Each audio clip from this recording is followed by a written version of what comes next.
Hello, everybody. It is 8 a.m. Central on Tuesday, which means we are back with our LinkedIn Live, and I'm so excited to have a special guest with me today. So everyone, please give a big welcome to Marie of Prime Alchemy. She is an expert in training and meetings and leadership, particularly to gamify is one of the words that you kind of use, right? Experiential learning design, which I think is totally fascinating and absolutely necessary, particularly in this virtual world that we are in. So welcome, Marie. What else do you want to say about your company or how they find you? I can put, is it just primealchemy.com? Is that what it is? No, it's theprimealchemygroup.com. Oh, Prime Alchemy. Yeah.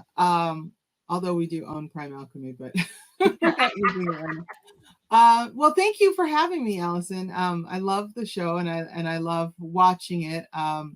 Usually around the time that it normally airs, I'm either getting ready for work, so I'm like in between watching it live. But one thing I'd like to say is that we've been really working a lot with virtual teams and hybrid teams. And hybrid is really that mix of virtual and in-person groups. And so, yeah, that's pretty much, we do gamify. We do a lot of work with helping people figure out how to navigate the virtual world in terms of meetings. That's the big thing that people call us for. Mm-hmm. Is figuring out how to navigate meetings. I mean, everyone struggles with it. Everyone's on meetings all the time in this modality, so they're sort of stressed out about it. Yeah. What's the I guess what's your number one thing that you tell everybody about those virtual meetings? Is there a kind of a common denominator that everybody just needs to know, and we should do our duty to society and by sharing this with them? Yes. Well, there's two things that if people would either one, start doing it, and two, stop doing the other, life would be better. So the thing that people need to start doing is actually sending out the agenda with the meeting request. Because that gives people an opportunity to figure out, do I really need to be at this meeting? Because we get into this space where we want to invite everyone and their mother to a meeting. And a lot of times we don't really want our mothers to show up at our meetings. So, it's one of those things like, does she really have to come? So in all seriousness, it's putting the agenda in the meeting request. And that way, and in that, putting in the outcome. So it shouldn't just be this litany of things that we're going to talk about, but really like 3 things should be on your agenda for an hour meeting with outcomes. At the end of this meeting, we will have accomplished X. So the other people need to stop doing is writing novels as agendas. You're not gonna do all that stuff. Why are you telling me there's 20 things that are going to happen in an hour meeting and there's 15 of us in the meeting? Really? I don't think so. How do you handle facilitation with them? One of the questions I get, I suppose, because of the body language side is, how do I know when somebody wants to talk, or how should I facilitate kind of the hand raise idea during a meeting? So what's really interesting with that is that, one, everyone has to have their cameras on. So that kind of helps with I have to see you to know what your body is doing. That's the big one. So that's one. Two, really, I think what's really good is that the facilitator themselves needs to be like eagle eyes. They need to pay attention to, if everyone has agreed to a hand raising situation, that you need to watch for people to have actually raise their hand. The other is that when you're watching people, you can kind of tell when someone wants to jump into a conversation. I mean, in person, we can kind of tell that too, if you think about it. But the problem is people start to have monologues and they're not really paying attention to the other people in the room. So they're unable to realize that someone's trying to jump in. Every time you see someone go, yep. When someone wants to speak, they will take a breath in and they basically raise their shoulders. Usually it's, they're preparing to speak. So you have to look for that. And it can be subtle for sure in virtual, but and I know we tell people to look directly into the camera, which means we're really not looking at the people, which is hard. Yeah. And if you have it on speaker view, you're going to miss the people that may want to speak because the only person you're seeing is yourself when you're in speaker view if you're doing the talking. So one of the things that I suggest sometimes is that somebody else that's not doing the speaking or maybe isn't the moderator of the meeting kind of be in charge, like put somebody in charge of looking around and then taking a moment to call out. So there's kind of a person designated to call out who's going to go next or who wants to go next. Kind of. I wanted to point out Nancy is here and she is supporting you on your smaller agendas idea. She said she's working hard to reduce her bullet points. That's good, Nancy. Great. We appreciate you, Nancy, for speaking up and working on that. And then you have to get everybody else on your on the teams to do it too. I think that sometimes, and I think it's about more people to do the same thing, right? And it's really about sort of setting some rules of engagement in terms of your meetings. What's really interesting is that when we start working, like if you think back, for those of us that have been in the workforce a long time, I won't name names, me, but if you think back to when you first started working, no one sat you down and said, here's how meetings are run. Here's how you do it. You literally got thrown into a meeting your first day of work. And then you sort of assume this is how meetings are supposed to happen. So if you were fortunate enough to be in a meeting that was run well, you're like, oh, okay, I get it. If you were unfortunate and you were in a horribly run meeting, your view of meetings is colored, like this is what we're supposed to do. And what my goal is to really redefine how we meet, because the rules that we've engaged with meetings have been beyond archaic. I mean, they're nonsense. And my big thing is, it's not a successful meeting if you don't walk out of the meeting with homework. Like if you don't walk out of the meeting with something to do, then you just had a really lovely chat, and that's great. Like we just hung out. And that was awesome. Yeah. I find that a lot of meetings follow along the spewing of information, and then maybe you get to the decision part where you take all that information that you've debated on and you actually make the decision that you were supposed to make during the meeting. But then it's like, oh, well, we got the next thing to go to, and then everybody disappears and everybody's walking out of the meeting going, okay, we made the decision, but what am I supposed to do with that? And then oftentimes the manager is upset at the next meeting because nobody took action on the meeting because, as you say, they had nothing, they weren't told what to do. So how does the idea of the experiential design or game-based learning then fit into this? Is a meeting? Yeah. Like, how do you care about that? Because I'm sure that's what everybody wants to know about. Right, like, how do you gamify a meeting? Well, so there's two different things. So in person, one of the things that we would do, which would always, I love watching people's faces when they would walk into the meetings and they'd see all this, because there's this moment where they're like, is this a kindergarten? What's happening? So we would actually put newspaper print or butcher block paper on the tables with markers. So we would cover them, because one of the things that happens in meetings is that people doodle, whether they recognize that they doodle or not. They doodle.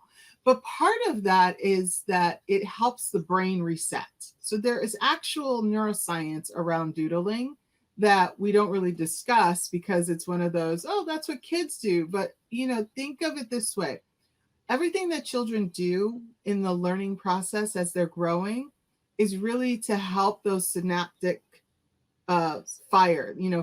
Those things don't change for us as an adult, helping us reset our brain, helping us rethink, helping us to process concepts still happens with a lot of the things that we learned in kindergarten. And one of the things that we have people do when we're teaching them how to meet is that we have them as a group draw concepts. So, I'll kind of start them off by saying, in your table group, draw trust. And what's interesting is that people are not immediately drawing, because that's the thing that we think of. Oh, she said draw trust, so there must be people just trying to draw. The truth is, because it's a concept, what's happening is that people are now having conversations on what does trust mean to them. So I don't have to actually say to them, what does trust mean to you? Because now all of a sudden people are thinking these lofty, like I need to give her, the Webster dictionary so I sound like I'm a Harvard grad. No, when you say draw trust, now people are really thinking about what does that really mean to me? They're tapping into the emotion of trust because they got to figure out how they're going to do it in picture form. And so what happens is these amazing, rich conversations, for example, around trust, and then somehow they figure out as a group how to draw it.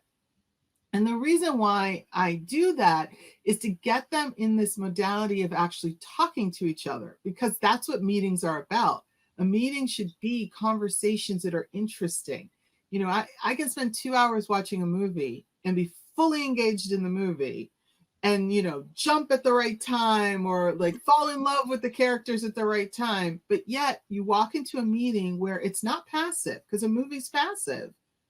And you're like, kill me now. Just kill me now. You're like, this is so boring. Save me from this. Yeah, save me from this meeting. And yet it's an opportunity for really dynamic action for you to be part and participate. And translating that into the virtual world, because in the in-person world, I can peek over your shoulder and go, I don't know if I agree with that. Or I can be dynamically like leading the conversation of we should do this or that. But in the virtual world, what I have people do, and Zoom has it, you have a whiteboard function. So getting people to annotate, getting people to write on PowerPoint slides what their thoughts are, engages them in the meeting. Having people in breakout rooms where they can sort of hash out concepts is also important. And the other thing I say about meetings is that if it's just an information dump, send an email. There's no point in having people trapped in a room for an hour, unless you're trying to murder them, which is fine. Seriously, send an email. And then always I get someone in the audience that says to me, okay, but if I send an email, no one reads it. So my trick for getting people to read my emails, which is really, I've been using it for years and it works, is I put in something in the middle of the email that's outrageous. So that way, and then I used to walk around the office and say, can you believe that happened? Which now forces people to go, what the heck is she talking about? And they have to actually read the email. Like at one point I put in that I was going to be marrying John Stamos. I was already married. I was saying this weekend I'm marrying John Stamos. We're getting married on this Greek island. It's going to be really fabulous. My current mother-in-law is totally cool with this because she also loves John Stamos. So she loves the idea that he's going to be her new son. This is all like in a serious email right in the middle. And because I'm trying to get people to get engaged and read the email. And you notice I'm using a lot of humor. And I think that's the thing that people are uncomfortable with doing in the workplace. And yet it's the equalizer. It helps people. You don't have to be hilariously funny. As long as you can find humor in something and at least show that human side of you, it breaks down those barriers. It makes it more comfortable for people to have conversations with you. It makes them feel like, okay, so it is serious, but we don't have to be serious all the time. So true. What do you because I don't have to tell you this, and you're moving and I'm moving and it's a virtual thing and we look like real humans, but a lot of people don't when they have these virtual meetings, right? So that's part of the reason why people struggle with knowing who wants to talk next, is because if they're not giving the universal signal that I want to talk. So are there any mistakes that you find that you need to retrain trainers in when it comes to their physical presence?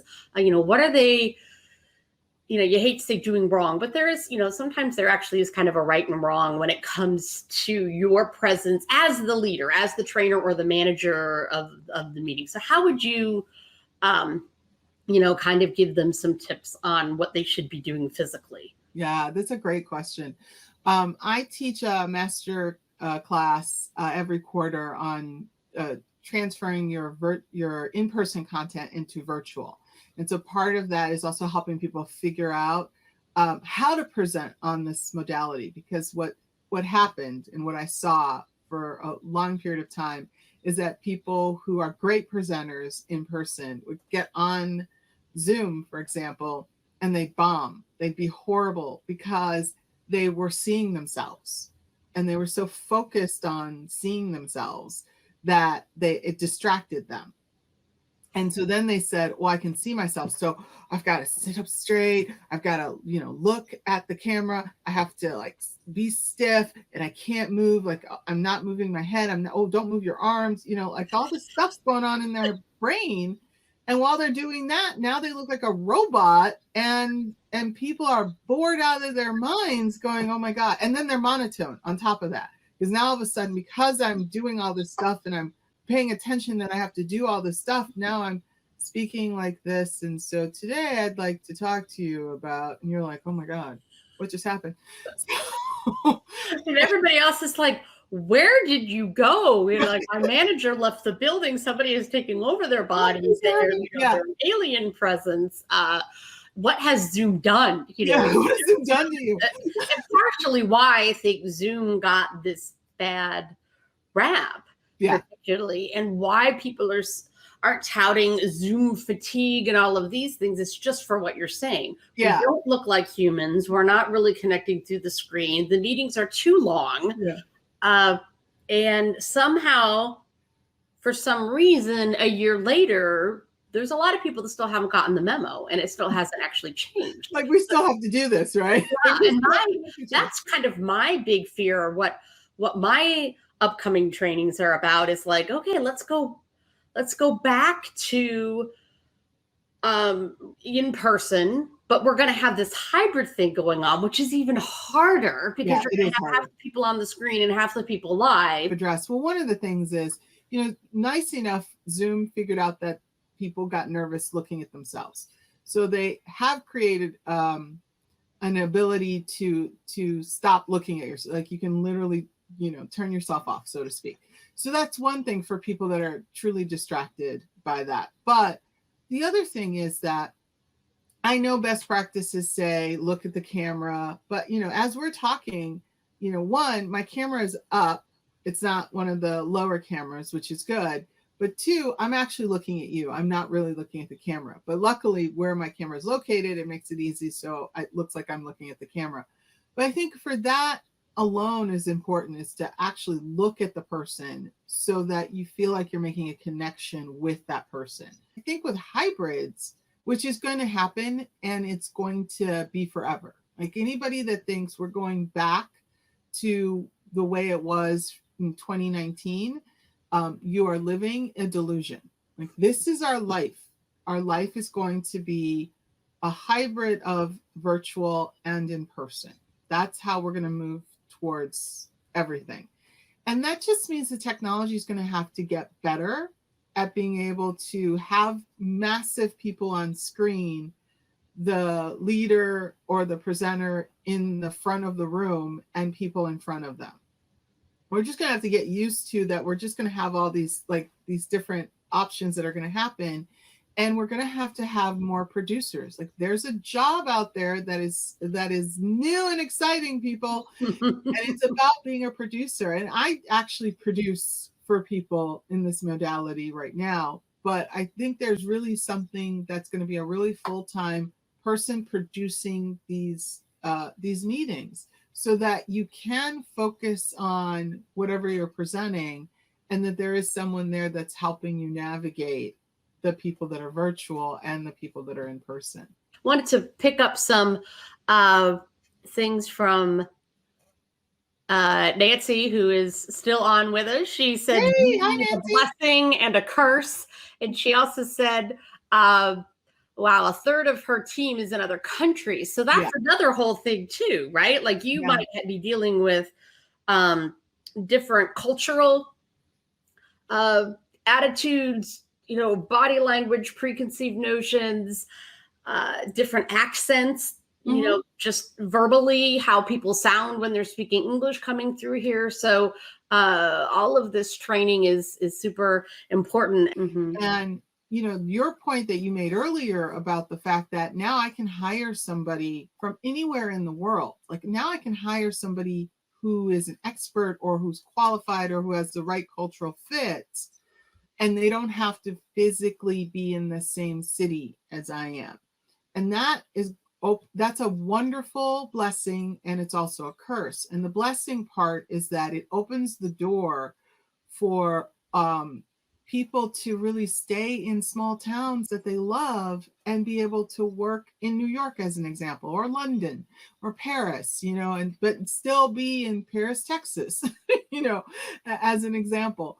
But the curse of that is it now means that we can't be xenophobic. We cannot be, as a global citizen, afraid of other cultures, afraid of other customs, and ignorant of those customs and cultures. That's where this concept of building trust is so important. It's the foundation of any great team, is a team that trusts each other. And it's not about predictive trust. It's about vulnerable based trust, that I am comfortable having a real conversation with you, getting to know you as a person so that we can work together and get results together. And it doesn't matter if you're Sri Lankan and I'm Chinese. That doesn't matter. What matters is that we are connecting on a human level, and we trust each other, and we hold each other accountable, and we're committed to the work that we do as a team. And so it's going to take a lot more work to get there. And it's going to take people realizing that the skills of leadership are not just for the leader, like you said. It's for everyone on the team. And that's why when people ask me, like, why don't you do leadership training? And I say, well, I do a lot of team leadership, is because the team has been neglected. We're so focused on let's make this leader great, and we're leaving everybody behind that this person is leading. And so I really believe that it's about how do we get people to develop those skills together? Because as a leader, I don't want to be in this seat forever. I want the person that is on my team to move into my seat so I can move up or move across or wherever I want to go. And so that's the mentality we need to get people into. Since it is, after all, Women's History Month, and we are celebrating women, but is there something, I guess, in leadership to help women take their rightful place, or to have more confidence? I love this question, because I've been really getting ticked off lately about, I've been hearing people talk about this concept of feminine energy and male energy. And I do believe that there's feminine energy and there's male energy. I'm not saying that that's what's ticking me off. What's ticking me off are people saying that male energy is about getting results and female energy is about this fluffiness. And that is like, what are you smoking, people? So I think what the reality is, if you remember the Chinese symbol of the yin and the yang, that's the reality of male and female, is that we contain both of those energies inside of us. Not to sound woo-woo, but that's the truth. We have aspects of our personality that have been labeled male, and we have aspects of our personality that have been labeled female. And I truly believe that those are just artificial labels. The truth of the matter is that when women lead, they lead in their whole self, because we haven't been conditioned to think that it's about a zero-sum game, and we have to trounce on the opposition. We've actually been sort of conditioned in a good way that it's about win-win. and it's about how do I work with you. The problem is, and this happened when women entered the workplace, is that we were sort of told that we had to behave like men. What was told to us as men, right? And that meant that we had to then kind of trounce on people and not bring our natural inclination to collaborate and to work with each other and to win with each other. And what's also happened with that is that then women thought, well, I had to struggle so hard to get to this position. They sort of left behind other women, which is such a shame. And so what I want to have happen this month of Women's History Month is that women can sort of take back the ownership of, we as women need to support each other. We need to look around the room, and if there's not another woman in that room, we need to figure out a way to get another woman into that room, because it's not a zero-sum game. It's not about if I have a seat at the table, it means that if I bring someone else, I lose my seat. No, it just means I now bring another chair to that table. It's not about taking away seats at that table. It's about how do I make that table bigger so that other people get to sit at that table. And I think as women, we need to start bringing this back and owning the fact that we are responsible for making sure we're not the only person at the table, that there are other people that look like us, other people that have the experiences that we have and have different experiences from us. So that's my big thing, is that I want women as leaders to start looking around and saying, okay, how do I get more young women at this table, more older women at this table, women at this table? Right. Come on.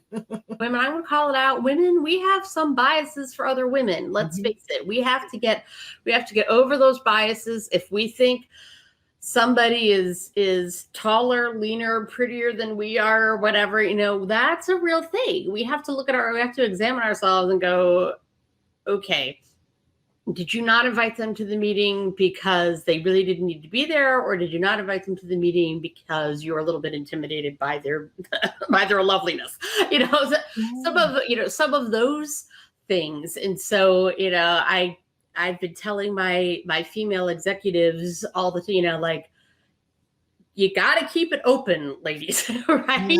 Yeah. Regardless, and we have to keep this upper part moving, because that's the part that shows the collaboration and the caring, and it's what you can see in the, in your box.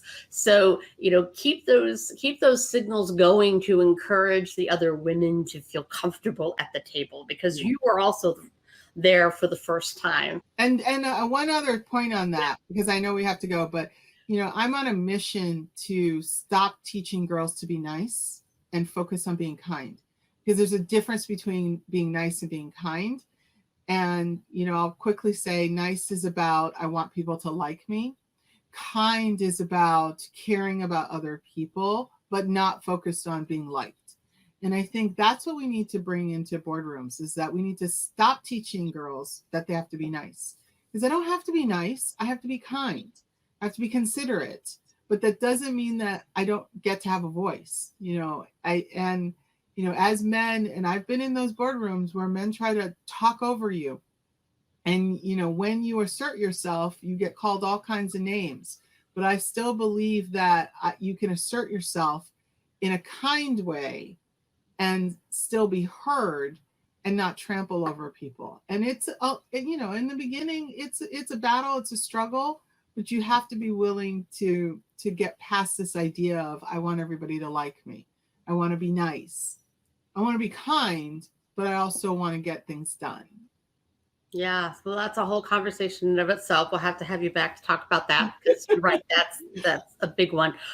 So everybody out there, I'm sure you can see the brilliance that is Marie, and that Prime Alchemy should be a part of your plan in 2021 to get your teams functioning in ways that they haven't before, because as we know, all of that efficiency and things, all that does is come down to your bottom line, and you make more money if you spend less time in meetings. Thank you so much for being my guest today.